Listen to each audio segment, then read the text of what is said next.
What if your constant availability isn't always kindness, but a pattern that over time costs you your peace and shapes the way others come to rely on you? Notice what your body feels like as you consider this. Not as an idea, but as something you might feel if anything in you tightens or softens or resists. Just let that be there for a moment. There is nothing you need to fix right now, only something to begin to notice.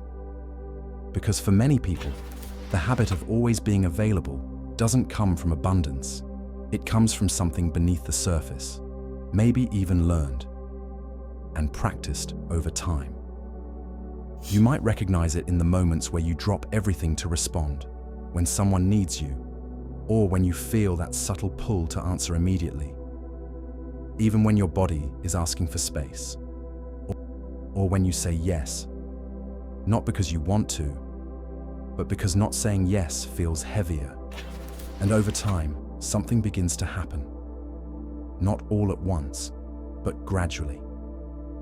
You might feel tired in a way that rest doesn't fully reach, still replying, of course, without thinking. You begin to feel unseen, even while showing up. A subtle tension lingers beneath the surface, something hard to name. If you'd like, take a moment now to notice a breath and your body, any sensations, tension, any spaces that might feel heavy, or any images in your mind, and gently notice and breathe into them for one slow cycle, just one breath to acknowledge what is here, because this can be confusing. Because on the surface, it looks like care or maybe generosity. It can look like being someone others can rely on, but underneath, there is often a different dynamic unfolding, one that isn't always conscious and usually difficult to place your finger on. You might notice that some relationships begin to revolve around what you provide, rather than who you are. You become the one people go to when things fall apart, the one who listens, holds, and then absorbs for others. And slowly, without meaning to, you begin carrying more than your share. Not because anyone explicitly asked you to, but because the role formed over time. And once a role is established, it tends to continue. This is where things begin to shift internally, because something in you starts to sense the imbalance.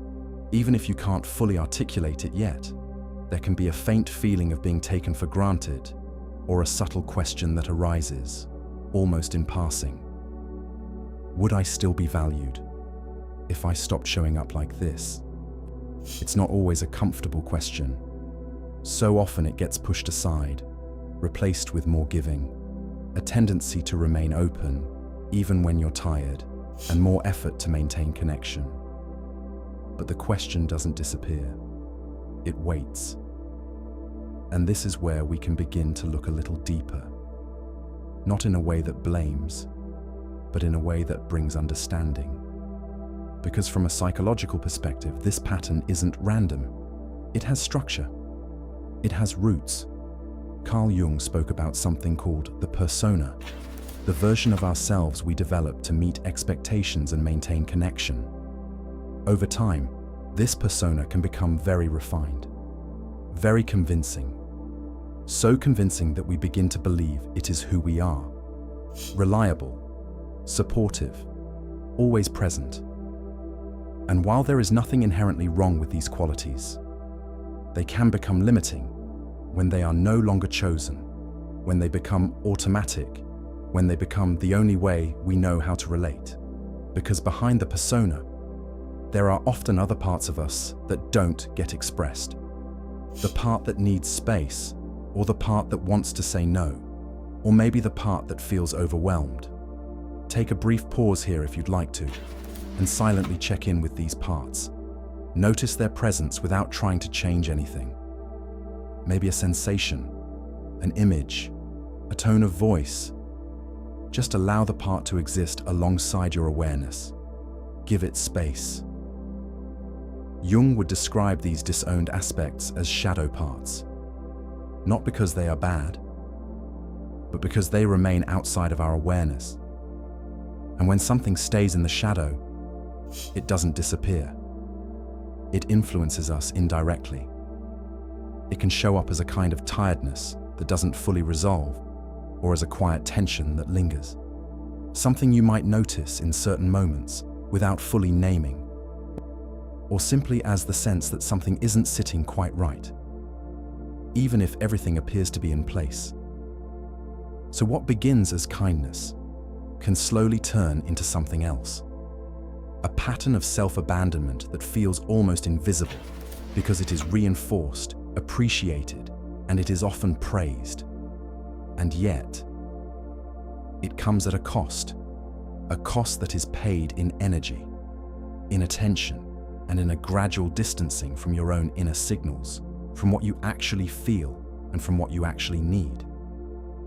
If this resonates at all, you might pause here for a moment, not to analyze or judge, but simply to notice with curiosity what it feels like to consider the possibility that your availability has not always been a choice, that sometimes it has been a reflex, and that this reflex may have been shaped slowly over time, shaped by what you've lived through, influenced by what was reinforced, what came to be expected, and held in place by the natural pull of connection, by the desire to be received, by the fear of being alone.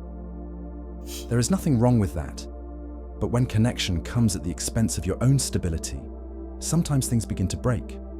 And often, the first step isn't changing the behavior, it's seeing it clearly, without judgment, without rushing to fix it, just allowing the pattern to become visible. Because once something is seen, it begins to shift. Not forcefully, but naturally. But many people discover something surprising after seeing this pattern clearly. The exhaustion was not only coming from giving too much, it was also coming from the role they had unconsciously learned to play. And when they begin stepping out of that role, even in small ways, relationships often start to change, almost immediately. Some people become closer, some pull away, some react in ways that seem unexpected. Why?